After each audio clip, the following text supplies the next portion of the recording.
여러분 안녕하세요. 사업하는 직장인 누막수입니다. 반갑습니다.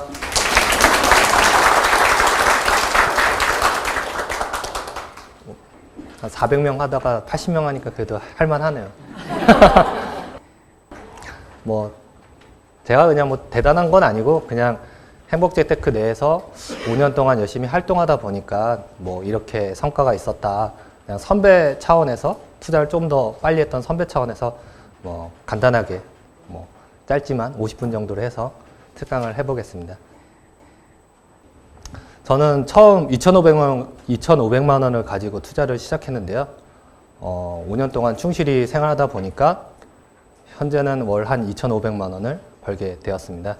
그래서 오늘 평범한 직장인이나 소액으로 투자를 시작하는 모든 분들께 작지만 희망을 드리고자 이 강의를 준비했는데요. 어떻게 저를 따라서 진짜 부자 될 준비 되셨나요? 네. 자, 지금부터 평범한 직장인이 진짜 부자 되는 법에 대해서 강의를 시작하겠습니다. 먼저 제 소개를 간단히 드리면 저도 평범한 10년차 직장인입니다. 네, 어린 수영장을 따로 운영하고 있고요. 그래서 낮과 밤이 다른 생활을 하고 있는데요. 낮에는 김대리, 밤에는 김 대표로 180도 다른 삶을 살고 있습니다. 그리고 닉네임이 좀 세다는 소리 많이 듣는데요. 누가 나를 막을 쏘냐라고 정한 것은 제 성격이 평소에 되게 온순해요. 지금 말투도 약간 온순하죠. 네, 그래서 투자에서만큼은 강한 실행력으로 거침없이 투자를 하고 싶어서 닉네임을 이렇게 정했고요. 정한 대로 이렇게 되는 것 같아요. 그래서 닉네임을 혹시나 이상하게 지으신 분들은 이참에 새로 한번 바꾸는 것도 좋으실 겁니다. 그리고 2014년에 32살에 첫 투자를 시작해서 5년 동안 투자를 했고요. 기간에 비해서 많은 투자 물건을 하지는 않았습니다. 대신에 이제 여러 가지 포트폴리오를 잘 짜서 단계별로 투자를 했고요. 그래서 오늘 그 단계별 투자법에 대해서 말씀드리겠습니다. 저도 직장인이지만 직장생활 어떻게 재밌으신가요? 아니신 분들도 있겠지만 직장생활이란 게 솔직히 재미없습니다. 저도 처음에 그랬고요. 재미없었던 이유 중 하나가 우선 미래에 대한 희망이 안 보였습니다. 들어오는 급여는 뻔하고 10년 모아도 얼마 모일 거다라는 게 뻔하고 그러다 보니까 이 돈으로 내가 결혼을 할 수 있을까? 그리고 애는 낳아서 키울 수 있을까? 그래서 미래에 대한 희망이 없으니까 어느 순간 직장생활에 대한 흥미도 떨어지더라고요. 그때 이제 찾아보던 중에 이제 경매를 접하게 된 거고요. 경매를 시작하면서 돈을 버는 것도 물론 중요하지만 그 미래에 희망이 없던 것에서 희망이 생기는 그런 무언가, 가슴속에서 끌어오는 무언가, 그게 좋더라고요. 그렇게 하다 보니까 직장생활 되게 하기 싫었는데 어느 순간 이 일 빨리 처리하고 모두 해야지 하면서 삶에 활력이 생기더라고요.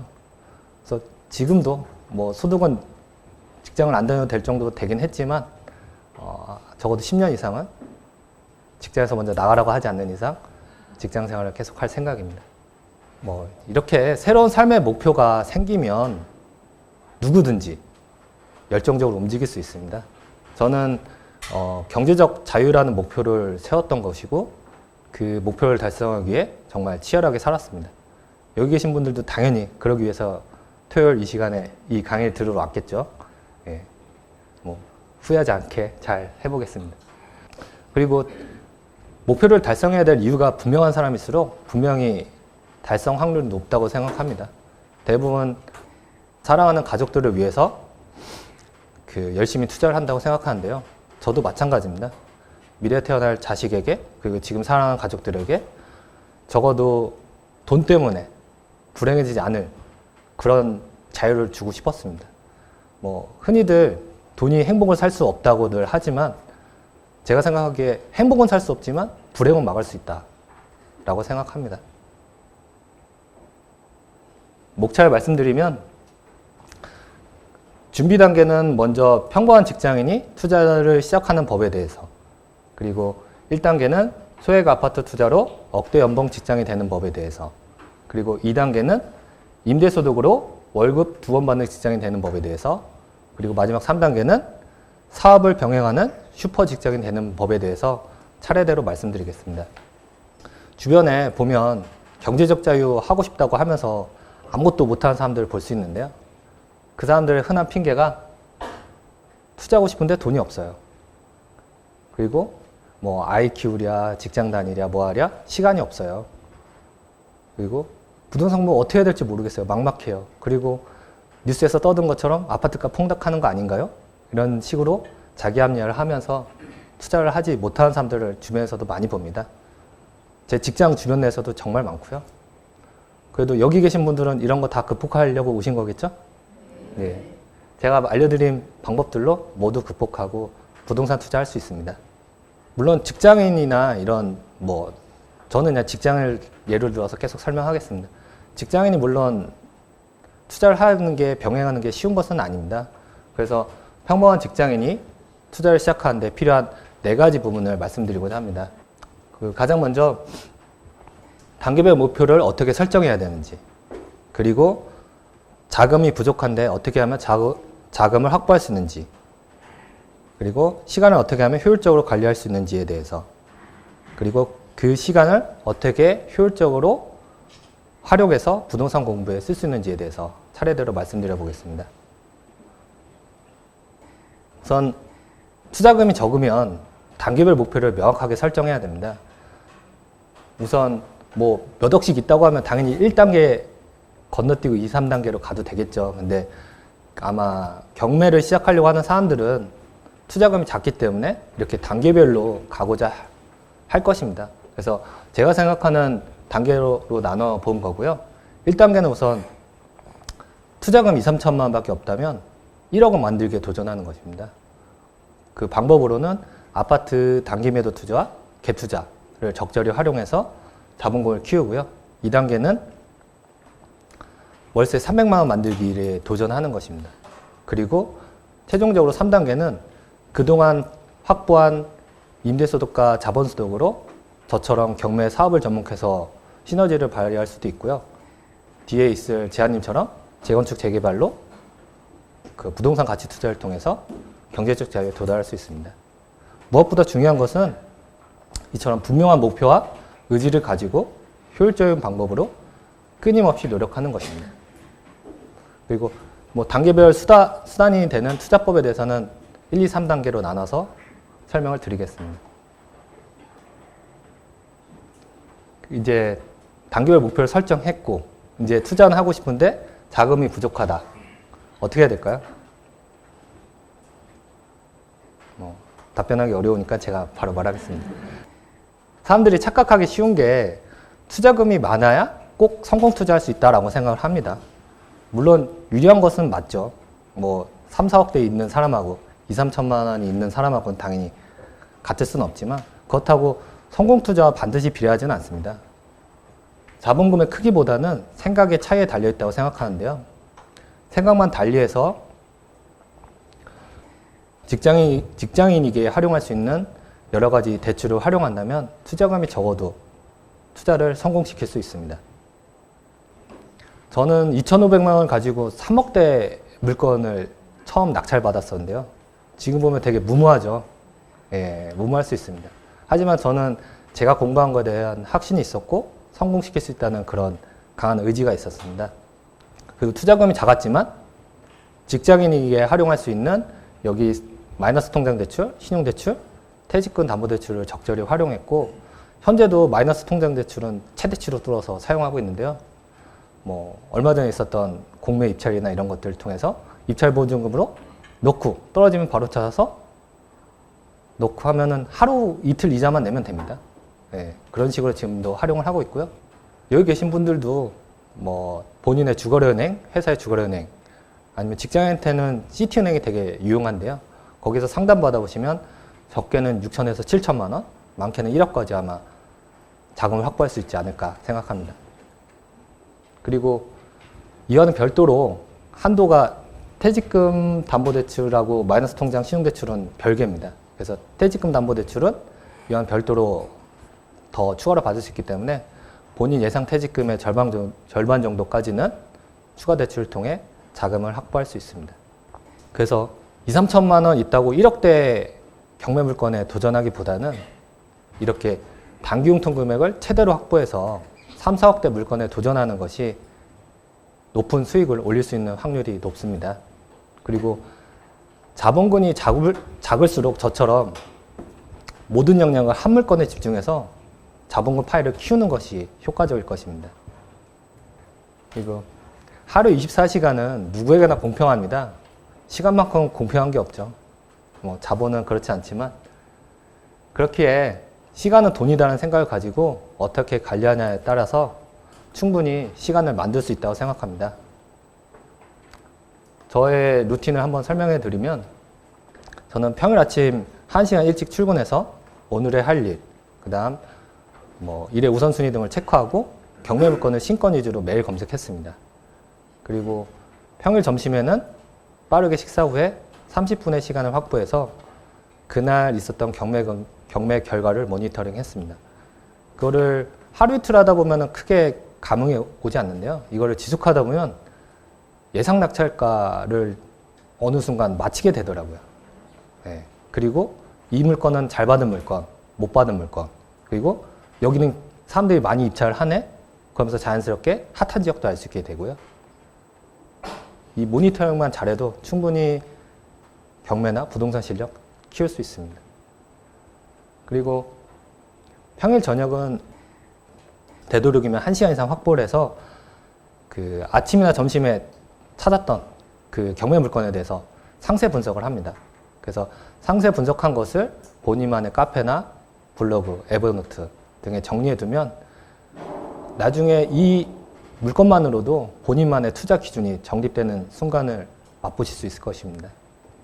그래서 처음에 이렇게 2.5시간을 확보해서 경매 공부나 부동산 공부에 활용하고 경매 낙찰 물건이나 이런 것들이 늘어나면 이 시간을 활용해서 임차인 관리, 세금 관리 등을 활용하면 됩니다. 현재 저는 이 시간을 활용해서 사업적인 것들을 다 처리하고 있습니다. 그래서 하루 2.5시간이 작다고 생각할 수 있지만 3년만 지속하면 분명히 실력과 자산이 업그레이드된 자신을 볼 수 있을 것입니다. 요즘 부동산 공부 어떻게 되는지 물어본 사람들도 많은데요. 저는 처음에 처음 접하는 사람들한테는 책을 읽으라고 권하고요. 그 다음에 이제 그래도 관심이 계속하는 사람한테는 강의를 추천하는데 원래는 오프라인 강의를 추천합니다. 근데 여기 행복재테크 내에서 운영하는 행크 에듀 같은 경우에는 온라인 강의지만 그 강사들과 오픈 채팅방도 운영하고 그리고 온라인 스터디도 운영하면서 오프라인 강의만이 갖는 장점을 다 상세해서 온라인 강의를 하기 때문에 온라인 강의도 시간이 정 안 된다면 저도 괜찮다고 생각합니다. 대신에 저는 꼭 확인하는 게 이 사람이 정말 돈을 벌었어입니다. 그냥 이론만 떠드는 그런 강사 말고 실전 투자자로서 여러 가지 시장 변화에 능동적으로 대응하면서 살아남아서 수익을 낸 사람이면 분명히 돈 되는 정보는 있습니다. 그래서 그런 사람의 강의를 꼭 듣고요. 그리고 홍 소장님 강의를 예를 들면 홍 소장님의 상권 분석반에 대한 강의를 들었다고 하면 핵심은 이론이 아닙니다. 여기서도. 당연히 현장에서 어떻게 상권을 분석하는지에 달려있기 때문에 강의 배운 것을 바로 웬만하면 현장에 나가서 자기화하는 과정을 충분히 거칩니다. 그래야지만 꼭 다음 강의를 듣기 전에 그래야지만 본인 걸로 해서 정말 투자로 연결할 수 있다고 생각하고요. 이런 강의와 현장 수업을 반복하다 보면 어느 순간 실전 투자로 다가설 수 있는 자신감이 생길 것입니다. 그리고 저는 직장인이고 사무실에서 앉아있는 경우가 되게 많습니다. 그래서 처음부터 사무실에서 어떻게 투자를 잘할까를 많이 고민했고요. 그에 대한 결론이 공매와 NPL 유입 투자였습니다. 공매 같은 경우는 앉아서도 스마트폰이나 컴퓨터로 입찰할 수 있고 NPL 유입 투자 같은 경우에도 전화로 대부분 가격 협상이 가능합니다. 그래서 이거에 대해서 깊게 공부를 했고요. 이 사례는 1단계에서 자세히 설명드리겠습니다. 우선 이제 투자 준비 어느 정도 됐다고 생각하고 이제 돈 버는 법에 대해서 말씀드리겠습니다. 1단계 이제 소액 아파트 투자로 억대 연봉 직장인 되는 법 중 공매 아파트 투자에 대해서 말씀드리겠습니다. 직장인이 첫 투자 물건으로 추천한다면 저는 아파트를 얘기하는데요. 우선은 환급성이 좋고 그 투자금이 작은 사람 입장에서는 팔고자 할 때 팔려야 됩니다. 네, 그런 물건에 투자하는 것이 맞고요. 그렇지만 경매로 들어가면 아파트는 누구나 쉽다고 생각하기 때문에 경쟁이 치열하죠. 그래서 저는 경매보다는 공매를 주로 활용했습니다. 그리고 직장인은 연차가 한정적이잖아요. 그래서 한정적인 연차를 쓰지 않고서도 꾸준히 입찰할 수 있는 공매를 깊게 팠고요. 그래서 경매 같은 경우는 한 10번 정도 떨어지면 오기가 생겨서 높게 쓰게 되더라고요. 주변 사람들 보면. 예. 예. 저는 그래서 그런 거 하지 않았고요. 그냥 공매로 꾸준히 소진 입찰했습니다. 언젠가 걸리겠지 라는 생각으로 하다 보면 분명히 시세보다 몇 천만 원 싸게 낙찰받는 순간이 오더라고요. 그 제가 생각하는 공매 아파트 공략 포인트는 보유 매도 전략입니다. 그러니까 쉽게 다시 설명드리면 그 조인스랜드나 경기도 부동산 포탈 등을 통해서 전세가율이 높은 지역을 미리 찾아놓고 시세 지도를 만들어서 그 지역에 공매 물건이 나오면 그 지역에 대한 시세에 대해 당연히 알고 있기 때문에 감정가에 휘둘리지 않고 신권부터 적극적으로 공략하는 것입니다. 여기서 주의할 점은 그 호객노노나 부동산 지인 사이트 등을 통해서 주변 입주 물량을 꼭 체크해야 됩니다. 주변에 보면 몇 년 전에 이제 갭만 보고 들어간 사람들 최근에 역전세 때문에 고생하는 경우를 많이 봤거든요. 그렇기 때문에 꼭 주요 입주 물량 등을 체크해서 역전세 등은 대비를 꼭 해야 합니다. 그리고 최소한의 임대용 인테리어를 통해서 빠르게 그리고 높게 전세 맞추는 전략을 사용했고요.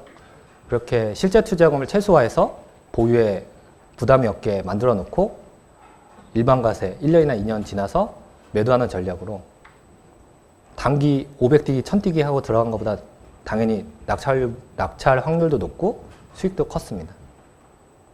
제가 낙찰받은 사례를 통해 설명드리면 고양 행신동 아파트고요. 이 지역 같은 경우에는 서울 접근성이 좋고 그리고 20평형대 중소형 아파트로 이루어져서 신혼부부들이 선호하는 지역입니다.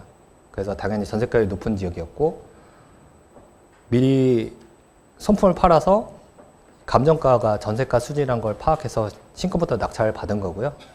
그래서 최소한의 임대용 인테리어로 빠르게 전세를 맞췄고 2억 500에 그 단지 최고 전세가로 세팅을 했고 그래서 투자금이 하나도 묶이지도 않고 오히려 투자금이 생겼고요. 이거를 일반 과세로 매도해서 투자금 하나도 들지 않고도 연봉 4,200만 원을 벌 수 있었습니다. 두 번째 사례는 서울 광동구 아파트인데요. 이 당시 서울 아파트를 가지고 싶어서 꾸준히 입찰하고 소유하고자 노력했었습니다. 이 아파트 같은 경우 단지 옆에 재건축 예정 단지가 있어서 전세가 부족한 상황이었고 9호선 연장선이 1, 2년 안에 개통될 예정이어서 보유 매도하면 수익이 클 거라고 판단했습니다. 그래서 신권부터 입찰을 했고요. 단독 낙찰이었지만 확신이 있었고 지금은 투자금을 모두 회수하고도 매도 예상 차익이 최소 1억 2천 정도 되는 억대 연봉 벌기 물건이 되었습니다. 뭐 어떻습니까? 꼭 돈이 있어야 돈을 버나요? 예. 아까 말씀드린 그 단기용통금액만 적절히 활용하면 돈이 적어도 충분히 수익을 낼 수 있습니다. 지금도 연봉을 벌 수 있는 공매 물건은 많습니다. 뭐 이번 주였나요?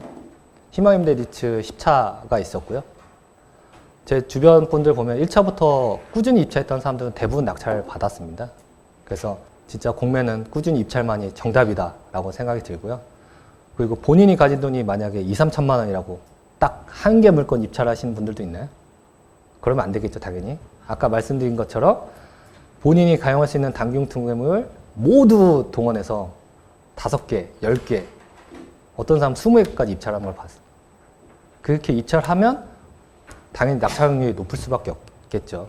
예. 그렇게 입찰하고 떨어지면 그 돈은 다시 넣으면 됩니다. 하루 이자 정도 낼 수 있잖아요.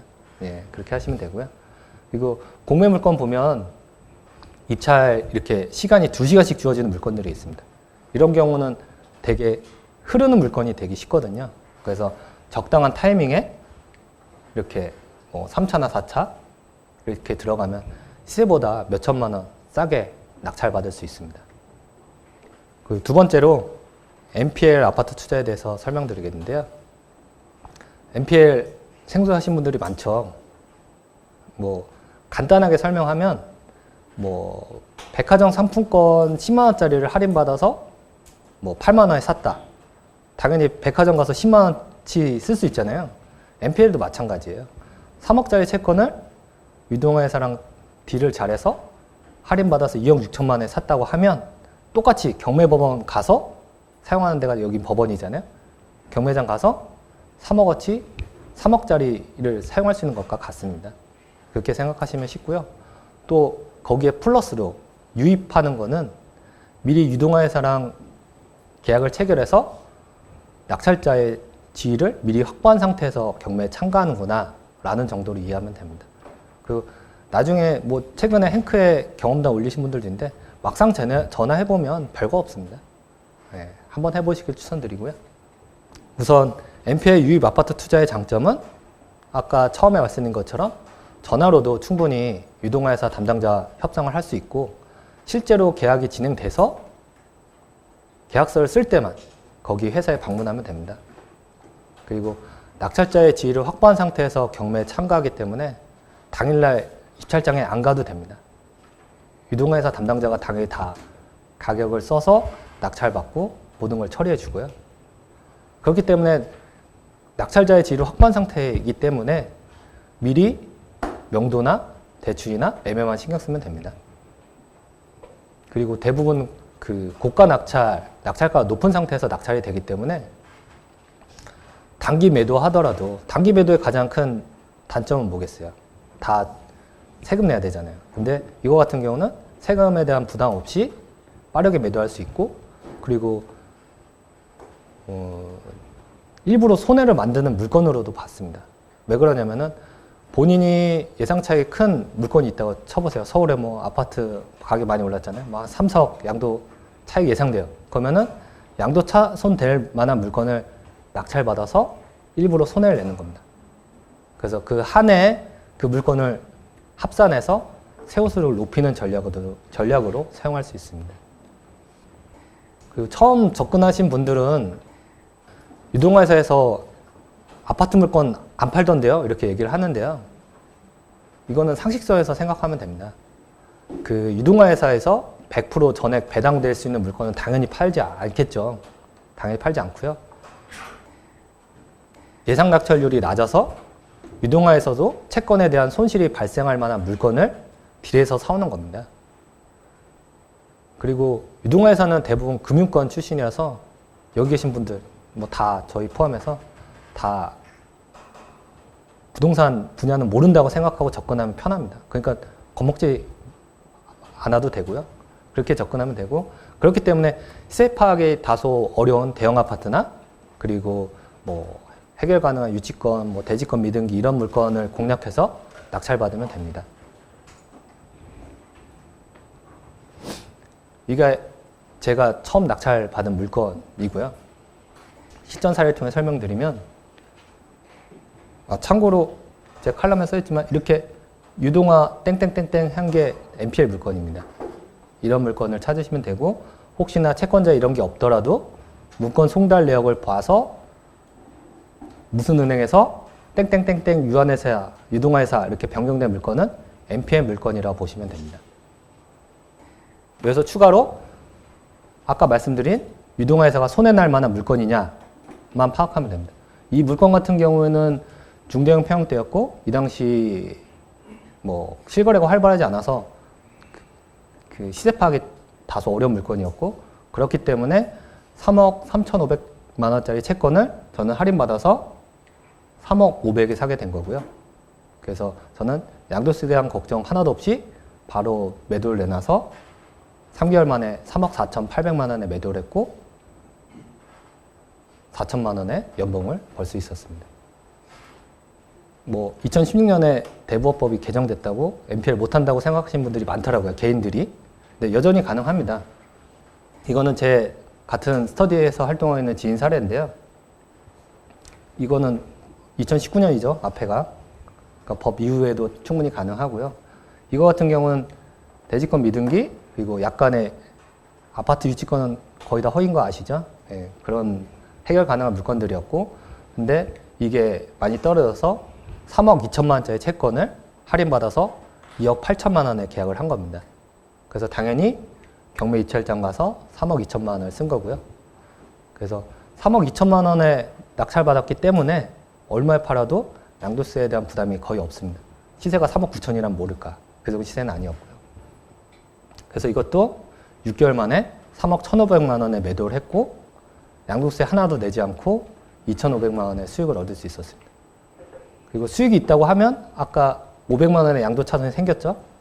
그걸 합산할 수도 있는 겁니다. 같은 해 수익이 난 물건이 있다고 하면. 그래서 누구는 개인은 NPL을 못해라고 포기한 순간에도 분명히 수익을 올리는 사람은 꾸준히 있습니다. 그리고 제가 특강이라서 간단하게 말씀드렸는데 제 이야기가 100% 이해되지 않았다고 하면 뭐 흑도님 법투반이라든지 이런 강의를 통해서 꼭 마스터하시길 바랍니다. 두 번째로 임대소득으로 월급 2번 받는 직장인 대기에 대해서 말씀드릴 텐데요. 현금 흐름을 투자를 해야 롱런하는 투자자가 된다. 이런 말씀은 들어보셨나요? 네. 많이들 말씀하시죠. 저도 그 얘기 처음에 들었을 때는 별로 와닿지 않았는데요. 아파트 투자로 한 2년 정도는 자본금도 불리고 좋아했는데 급여 소득 외에 매달 들어오는 소득이 없으니까 제 생활 자체에서는 달라진 게 없더라고요. 그래서 그때부터 관심을 가졌고 또 부동산 상승 시장이었지만 그게 언제까지 지속될지는 예측하기 어렵다고 생각을 했고 그리고 시장에 능동적으로 대응하기 위해서는 리스크 헤지, 역전세나 이런 것들이 있을 때 버틸 수 있는 힘을 키우고자 했고 그래서 그때부터 임대소득 투자에 관심을 갖고 시작하게 되었습니다. 뭐 회사 내 인생을 책임지지 않는다 말씀 많이 들어보셨죠? 뭐 직장이라는 게 운명인 게 비슷하잖아요. 회사가 어려워지면 언제든지 정리해고 될 수 있고 그리고 아무리 회사에서 인정받고 열심히 노력해서 승진해도 회사를 쫓겨나는 순간 급여 소득 외에 별다른 소득이 없다면 당연히 먹고 살 걱정을 할 수밖에 없습니다. 뭐 뒤에 나오겠지만 최근에 벤츠를 샀는데 벤츠 딜러 뭐 억대 연봉 된대요. 뭐 한 달에 막 몇천만 원 벌 때도 있고 한데 되게 불안정해 하더라고요. 그 이유가 뭐냐고 물어봤더니 자기가 아프면 소득이 바로 끊긴다. 그래서 아이가 셋인데 내가 다치거나 일을 못할 상황이 되면 우리 가족은 낳는다 라고 하면서 되게 불안해 하더라고요. 그래서 경매에 관심이 있길래 있어 하길래 행크를 소개해 줬고요. 뭐 주변에 의사분들도 있는데 의사분들 막 연봉 2, 3억씩 되는데도 불안해 하더라고요. 그래서 왜 그러시냐 했더니 마찬가지로 자기도 몸을 뭐 전문직이고 고소득자지만 본인이 다치는 순간 본인의 소득은 끊긴다 라고 되게 불안정해 하시더라고요. 근데 충분한 임대소득이 나오면 뭐 본인이 혹여 아프거나 잠깐 일을 못하게 되더라도 가족을 지킬 힘이 있기 때문에 심리적 안정감을 느낄 수 있습니다. 그리고 충분한 임대소득이 있다고 하면 쫓긴 투자를 할 필요가 없어서 1년에 한두 건만 좋은 물건 투자한다 생각하고 접근하기에 좋은 물건 낙찰받을 확률은 더욱 높아지고요. 그리고 임장도 매일 전투적으로 할 필요가 없이 그냥 시간 여유롭게 물건 분석하고 좋아 보이는 물건만 하면 2단계까지 접근하면 진입을 하시면 되게 투자가 재밌어지고 편안해집니다. 그래서 임대소득 좋은 건 알겠는데 어떤 물건을 받는 게 좋을까요? 이게 가장 어렵죠? 우선 제가 좋아 보이는 물건은 남들이 봐도 좋아 보이는 물건일 거고 그러면 당연히 경쟁은 치열할 거고 그리고 낙찰받아도 투자금이 많이 묶일 수밖에 없을 겁니다. 근데 투자금이 적은 사람이 투자금을 몰빵해서 한 물건에 한다고 하면 당연히 좋은 투자가 아니겠죠. 그래서 맞지 않는 투자를 생각하고 경쟁이 덜한 물건을 찾아야 됩니다. 그리고 단순히 임대소득만 나오는 투자보다는 시세차익이 동반돼야지 결국에는 본인의 자산을 늘릴 수 있는 겁니다. 뭐 단적인 예로 뭐 임대소득 뭐 1, 200 받는다고 좋아하는데 시세 차익이 하나도 없는 오피스텔이나 아니면 아파트형 공장 같은 경우에는 저는 투자하지 말라고 조언을 하는데요. 이유는 시세 차익이 한정적이기 때문입니다. 그리고 직장인이기 때문에 2, 30만 원짜리 월세가 들어오는 10건의 투자를 하기보다는 한두 건의 투자로 월세 2, 300만 원 받을 수 있는 투자를 하는 것이 효율적이고 그리고 오래 하는 투자를 할 수 있을 것입니다. 그래서 앞에서 말씀드린 충분한 임대소득과 시세 차익을 동반할 수 있는 물건이 뭘까? 제가 내린 결론은 상가주택과 다가구 물건이었습니다. 근데 수도권 물건은 무조건적은 아니지만 경쟁이 좀 치열하죠. 경쟁도 치열하고 금액대도 크고 그래서 첫 투자 물건은 지방이 좋다고 판단했고요. 그렇기 때문에 지방은 수요가 확실한 곳을 찾아서 공략했습니다. 그리고 1층 상가주택 같은 경우는 1층 상가 월세가 매매가와도 직결되기 때문에 1층 상가 수요가 확실하고 1인 가구 수요가 많은 곳을 집중적으로 공략해서 제가 내린 결론은 지방의 대학교 앞 그리고 산단 확실한 곳을 찾아서 투자를 하려고 했고요. 그리고 실제 토지 가치는 저평가되어 있으면서 건물이 노후화되어 있어서 약간의 손을 보면 건물의 가치를 극대화시킬 수 있는 물건이 좋고요. 그리고 상가주택이나 다가구는 대출이 많이 나오지 않아서 그 투자금이 많이 묶인다는 편견이 있는데요. 전세보증금을 적절히 활용하면 적은 돈으로도 자기 소유의 건물, 흔히 말하는 건물주가 될 수 있습니다. 그것도 제 낙찰사를 통해 다시 설명드려보면 원광대 상가주택이고요. 이거는 1, 2층이 상가, 3, 4층이 원룸이었습니다. 그래서 상가에 대한 수요를 확실하게 파악하기 위해서 입지 분석을 많이 했고요. 이 물건의 경우 대학교에서 40m 떨어진 곳에 위치해 있었고 그리고 감정평가서를 자세히 살펴보니까 평당 70만 원에 평가가 돼 있었습니다. 근데 제가 임장 당시 살펴보니까 실제 거래되는 금액대는 100만 원 후반대에서 200만 원까지. 그래서 토지가 204평이니까 토지값만으로도 최소 4억 원 확보할 수 있는 물건이었던 것입니다. 칼럼 보시면 20년도 더 된 볼품없는 빨간 벽돌로 되어진 건물이었고요. 그래서 저는 그걸 보는 순간 이건 내 거네. 응? 이거 조금만 손보면 다르게 탄생시킬 수 있겠다라고 판단을 했고요. 그리고 투자금이 적었기 때문에 대출과 전세보증금을 적절히 활용해서 4억 5,400만 원 낙찰 받았지만 대출을 3억을 받았고 보증금도 1억 8천을 받아서 실질적으로 부동산에 들어간 돈은 전혀 없고요. 단지 제가 이 건물의 리모델링 하는 공사 비용으로 해서 약 9천만 원을 들였고 그래서 최종적으로 550만 원에 임대를 했고 제 투자금은 9천만 원, 이자를 모두 제하고도 월 477만 원의 돈을 받을 수 있게 되었습니다.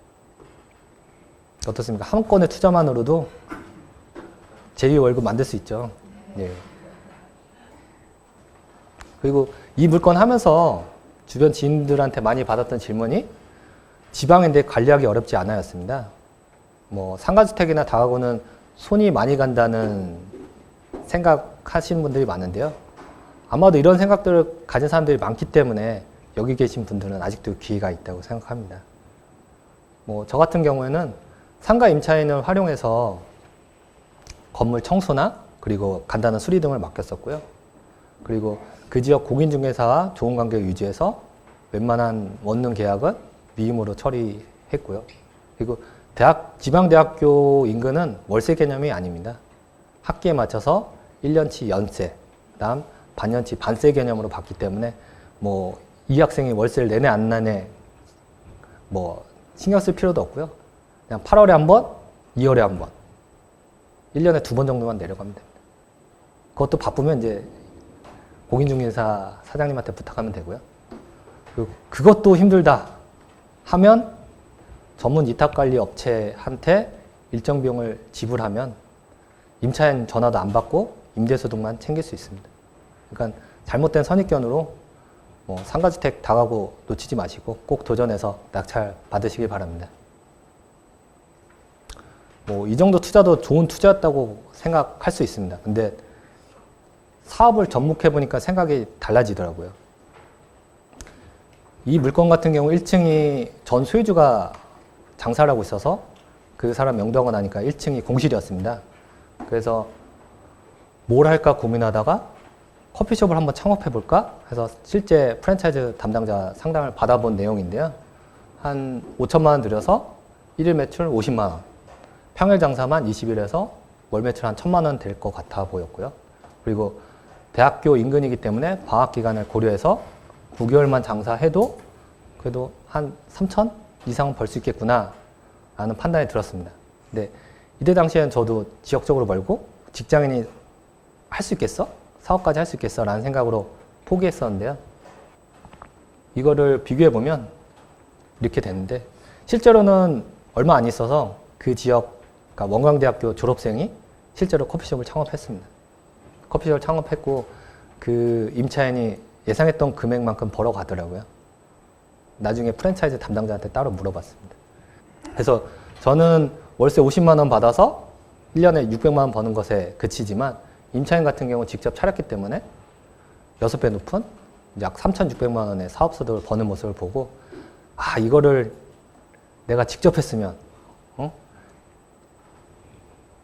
1억 4천만 원 투자해서 900만 원 벌 수 있었는데 그러면 여기 계신 남성분들은 만약 뭐 맞벌이를 하고 계시다면 당당하게 와이프한테 집에서 쉬어 라고 할 수 있는 거고 여성분들은 남편분한테 내가 너보다 더 벌어 조용히 해 이렇게 할 수 있었을 텐데 뭐 그런 아쉬움이 들더라고요. 그래서 이때부터 저는 이제 경매와 사업을 접목했을 때 시너지에 대해서 관심을 갖고 투자를 하게 되었습니다. 그리고 마지막 3단계는 사업을 병행하는 슈퍼 직장인 되는 법 중 경매에 사업을 접목하는 법에 대해서 좀 더 설명드려 보겠습니다. 사업하면 뭔가 거창한 것, 본인과 동떨어진 것이라고 생각할 수 있는데요. 저도 처음에 그랬습니다. 제가 주변 친구들 중에서 가장 먼저 사업을 하게 될 줄은 정말 꿈에도 생각을 못 했고요. 그냥 단지 경매로 낙찰받은 건물에 내 사업을 접목할 때 생기는 수익을 보면서 점차 생각이 바뀐 건데요. 경매 문건이 나왔을 때 남들 임대 시세 조사하고 입찰할 때 사업을 가미한 사람들은 사업소득을 생각하고 들어갈 수밖에 없기 때문에 낙찰 확률은 높을 수밖에 없습니다. 그리고 임대료를 내지 않기 때문에 매월 높은 현금 흐름과 그 추후에 받을 수 있는 권리금 그리고 부동산 가치를 극대화시켜 매도 차익도 최대로 받을 수 있습니다. 참고로 제가 해보니까 직장인 다닐 때 하는 게 더 좋은 것 같습니다. 우선은 사업 초기에 되게 안정화될 때까지 어려움이 생기는데요. 뭐 근로소득이나 이런 부분이 있으면 대출이나 그다음 버틸 수 있는 힘이 있기 때문에 되도록이면 직장인일 때 좀 더 부지런하게 움직여서 하는 게 좋지 않을까 생각합니다. 그리고 이걸 하면 정말 경제적 자유에 빠르게 도달할 수 있고요. 그리고 송 사무장님 수업을 들으셨다면 이 얘기를 들어보셨을 텐데 경매 사업을 접목하는 것을 부동산 투자의 끝판왕이라고 얘기하는 것인데 저도 처음에 와닿지 않았는데 해보니까 와닿게 됐습니다. 그러니까 나중에 여기 계신 분들도 다 와닿을 수 있도록 노력해 보시면 좋을 것 같습니다. 실전 사례를 통해 또 설명드려보면 부천의 2층 70평 상가가 경매로 나왔는데요. 이렇게 임차료가 친절하게 써 있는 경우는 당연히 고가 낙찰이 되죠. 사람들이 관심을 가지니까요. 그래서 2등 가격인 5억 8,500만 원은 약 6%의 임대 수익률에 맞춰서 입찰한 걸로 보여지고요. 뭐 장사가 잘 되는 PC방이었다면 그 2단계 임대소득만 보고 들어갔다고 하면은 나쁘지 않은 전략이었습니다. 근데 1등 가격은 소위 떡 3천만 원을 사먹었죠. 임대소득만 보고 들어갔다면 아마 실패에 가까운 투자였을 겁니다. 근데 처음부터 직접 PC방을 운영할 생각으로 들어갔다고 하면 이야기가 달라질 겁니다. 제 지인은 명도 약 2억 원을 들여서 PC방을 새로 창업했고요. 성수기 때는 약 월 매출 3,500에서 4천만 원, 비수기 때는 월 매출 한 2천만 원 정도. 그래서 평균적으로 월 수익 1,000만 원 정도를 벌고 있고요. 이 지인도 직장 다니면서 이 첫 사업을 PC방으로 한 거고 지금도 잘 운영하고 있습니다. 그것도 임대소득과 사업소득을 비교해보면 임대소득만 보고 들어갔다고 하면 1년에 3,200만 원 버는 것에 그쳤을 겁니다. 하지만 사업소득을 보고 들어갔기 때문에 그보다 4배 높은 1억 2천만 원 벌 수 있었던 거고, 그리고 사람들이 잘 모르는 분야 중 하나가 권리금인데, 권리금은 없어지는 게 아니고요. 시설권리금이나 영업권리금으로 충분히 다 회수할 수 있습니다. 되게 영업이 잘 되는 곳은 1년치 예상 수익금, 한 이 정도는 권리금, 영업권리금으로 받을 수 있습니다. 그 두 번째로 준비된 자에게 기회가 온다에 대해서 말씀드리겠습니다. 제가 또 성공 사례만 너무 보여드렸다고 준비 없이 사업을 시작하는 건 절대 아니고요. 그냥 철저히 많은 사례들을 분석해서 준비하면 기회가 왔을 때 놓치지 않고 잡을 수 있을 것입니다. 이 사진 보신 적 있으신가요? 네, 유명하죠? 네. 사무장님이 여기 인천에 지하상가를 낙찰받아서 수영장으로 바꾼 사진입니다. 송 사무장님 수업을 들어본 사람들은 이 사진을 모두 봤을 거고요. 아마 특강 들어보신 사람들도 아마 다 봤을 겁니다. 저도 이 당시 사무장님 수업을 들을 때만 해도 수중에 가진 돈이 몇 천만 원밖에 없었습니다. 근데 만약에 제 스스로 나 뭔 이야기네? 그냥 한 개를 뒀다고 하면 지금의 경매 사업을 접목해서 수영장을 운영할 수 없었을 겁니다. 제가 드리고 싶은 말씀은 본인의 능력을 믿으시고 스스로 한계를 두지 말고 꾸준히 노력하면 이루어진다는 걸 말씀드리고 싶었습니다. 그러면 경매 사업을 접목하고 싶은데 어떻게 해야 되는지 간단히 말씀드리면, 경매 물건이 나오면 누구나 임대시세 조사는 하죠. 상가 경매라고 하면. 근데 누구나 임대시세 조사한 걸로는 판가름이 잘 나지 않습니다. 대부분 그런 경우에는 많이 쓴 사람, 투자금이 많은 사람이 거의 이기는 게임이 되고요. 그렇기 때문에 한 걸음 더 나아가서 입지에 맞는 업종이 어떤 것인지까지 생각을 해봐야 됩니다. 그래서 평소 주변 상가 이점 현황이나 프랜차이즈 박람회 등을 통해 꾸준히 관심을 가져야 하고요. 그래서 입지에 맞는 업종을 선택했다면 해당 업종에 대해서 상세 조사를 해야 됩니다. 그러기 위해서는 창업 비용이라든지, 그 다음에 거기에서 보는 마진율이라든지, 그 다음 수요 예측, 이런 것들을 통해서 그 해당 업종이 잘 되는 곳, 안 되는 곳 모두 조사해서 실질적인 결과를 도출할 수 있어야 됩니다. 그리고 본인이 아는 분야만 사업할 수는 없겠죠. 그렇게 되면 되게 한정적이니까. 그렇기 때문에 모르는 분야에 투자를 하고 싶고 사업을 하고 싶다고 하면 잘 되는 곳, 업체 대표에게 공동 투자를 제안하거나 아니면 그 분야 전문가를 매니저로 고용하는 등 사업 리스크를 줄이기 위한 방안을 계속해서 생각해 보면 충분히 모르는 분야도 사업할 수 있습니다. 제가 지금 운영하고 있는 수영장이고요. 이 물건 같은 경우에도 전 지금도 수영을 할 줄 모르고요. 네. 수영에 대한 지식이 아직도 전무합니다.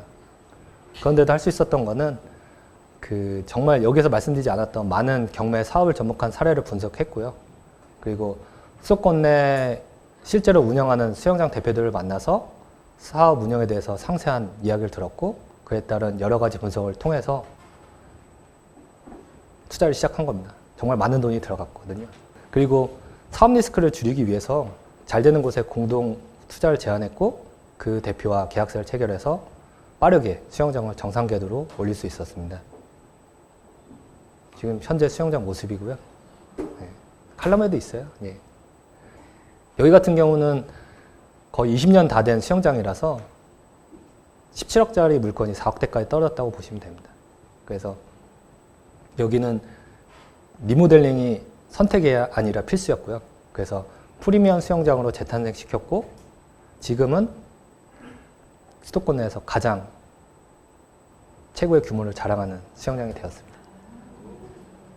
뭐 로비나 이렇게 타시 이렇게 돼 있고요. 여기에 시설 투자한 비용도 대부분 권리금으로 회수할 수 있고요. 그리고 향후에는 당연히 높은 임대료 계약을 맺고 매각 차익까지 최대로 볼 것입니다. 그리고 끝으로 직장 다니면서 어떻게 사업을 해? 라는 질문도 정말 많이 받았는데요. 직장인도 할 수 있는 오토 사업 운영법 한번 설명해 보겠습니다. 저는 수영장에 일주일에 한 두세 번 가거든요. 그래서 저기 수영장 오더라도 저를 볼 수 있는 건 아니고요. 미리 연락 주시면 상담과 커피는 사드릴 수 있습니다. 네. 그렇게 할 수 있었던 이유는 우선은 본인이 상주하지 않고 사업체를 관리하기 위해서는 본인을 대신할 아바타를 만들어야 합니다. 아바타라는 게 단순히 높은 급여만 주는 게 아니고요. 사업체 운영에 권한과 책임을 부여하고 그에 따른 결과에 따라서 보상을 철저하게 해줘야 됩니다. 수영장을 예로 들면 저는 수영원장을 별도로 두고 있고 수영원장에게 수영장 운영의 권한과 책임을 일정 부분 부여해서 매월 5%의 별도 수익을 주고 있습니다. 그렇기 때문에 원장은 저 대신에 허투루 돈을 쓰는 것을 막고요. 그리고 매출을 증대하기 위해서 다른 여러 업체와 계약을 맺어서 수익을 증대하는 것을 대신하고 있습니다. 그리고 열심히 일한 직원에게 확실하게 보상할 수 있는 급여 체계를 만드는 것이 중요합니다. 지금 수영장 직원이 약 20명 정도 되는데요. 그 직원들에게 매월 성과에 대한 평가를 하고요. 그 성과 평가에 따라서 바로 차등 인센티브를 지급합니다. 그렇기 때문에 직원들은 열심히 본인 성과를 높이기 위해 노력을 하고요. 이런 것은 곧 수영장 매출 증대로 이어집니다. 요즘은 좋은 앱들이 많아서 사무실에서도 앉아서 관리할 수 있습니다. 수영장을 예를 들면 이거는 학원 관리 앱인데요. 이걸 통해서 매출을 전부 다 통제할 수 있습니다. 수영장에서는 절대 현금 결제는 받지 않고 계좌이체와 그다음 카드 결제로만 받습니다. 그걸 통해서만 당연히 수강 등록이 가능하고요. 그리고 직원 관리가 필수인데요. 이 직원 관리 앱을 통해서 수영장에 설치된 와이파이를 통해서만 출퇴근을 체크를 할 수 있어서 이 앱을 통해서 관리하고 있고요. 그리고 수영장 모습이 궁금하면 바로 핸드폰 꺼내서 실시간으로 확인할 수 있습니다. 그리고 이 서비스는 학부모들한테도 제공을 해서 요즘 맞벌이 부부들 많잖아요. 그래서 수영장에 못 오는 엄마들을 위해서 이 아이디를 공유해서 실시간으로 아이들 모습을 볼 수 있습니다. 그래서 되게 좋은 평가를 받고 있고요. 그래서 그 믿을만한 직원으로, 그러니까 믿을만한 매니저로 오프라인으로 관리하고 그리고 앱을 통해서 스마트하게 온라인 관리하면서 직원들이 열심히 일할 수 있는 환경을 제공해주면 충분히 직장 다니면서도 오토 사업으로 운영할 수 있습니다. 앞에 말씀드렸던 투자법을 1, 2, 3단계로 요약한 건데요. 1단계는 우선은 공매와 NPL 아파트 투자를 통해서 자본금을 키워라. 그리고 임대소득을 올리기 위해서는 여러 건의 투자보다는 상가주택이나 다과 같은 확실한 투자 한 건으로 제2월급 한 번에 만들 수 있다는 법에 대해서 말씀드렸고요. 그리고 경매 사업을 접목하면 빠르게 경제적 자유에 도달할 수 있는 법에 대해 말씀드렸습니다. 근데 이거를 한마디로 요약하면 낙찰을 받기 위해서 어떻게 노력했는지를 생각해 보시면 됩니다. 아파트 같은 경우는 경매로 가면 경쟁이 치열하니까 공매와 NPL을 추가시킨 거고, 상가 같은 경우 누가 보아도 좋아 보이는 물건은 경쟁이 치열하기 때문에 지방으로 간 거고, 그리고 다가구나 상가주택 힘들다고 생각했을 때 그 물건으로 간 거고요. 그리고 죽은 상가를 살리기 위해서 가장 효과적인 게 무엇일까? 라고 했을 때 사업을 접목하면 충분히 시너지를 발휘할 수 있기 때문에 이런 투자를 할 수 있었다고 생각합니다. 제가 좋아하는 미생 드라마에 나오는 명대사인데요. 인생은 끝없는 반복, 반복에 지치지 않은 자가 성취한다. 투자도 마찬가지라고 생각합니다. 반복적인 사례 속에서 어떻게 스스로 새로움을 발견해내고 지치지 않고 꾸준히 유지하는가. 이게 제가 생각하는 성공의 핵심입니다. 제가 말씀드린 투자법도 새로울 것이 전혀 없습니다. 하지만 이 사례 속에서도 충분히 본인 것으로 만들어서 수익으로 연결시킬 수 있다고 생각합니다. 뭐 최근에 높은 소득을 올리면서 제 삶이 180도로 바뀌었는데요. 뭐 평일에는 직장인 때문에 국산차를 타고요. 주말에는 이제 벤츠를 타게 되었습니다. 그래서 고생한 아내한테 원하는 선물을 언제든지 살 수 있게 되었고요. 제가 처음 행크스타에 임하면서 말씀드렸던 게 있습니다. 지치지 않는 열정과 강한 실행력만 있으면 투자금이 혹여 적더라도 누구나 돈이 불어난 속도가 다른 삶을 살 수 있다고 저는 확신합니다. 제가 그 표본이 되고 싶고요. 뭐 제가 알려드린 투자법 오늘 가서 바로 잊지 마시고 궁금하시면 언제든지 쪽지나 뭐 이런 걸 통해서 물어보시고 단계별 투자법으로 여기 계신 모든 분들 진짜 부자 되었으면 좋겠습니다. 감사합니다.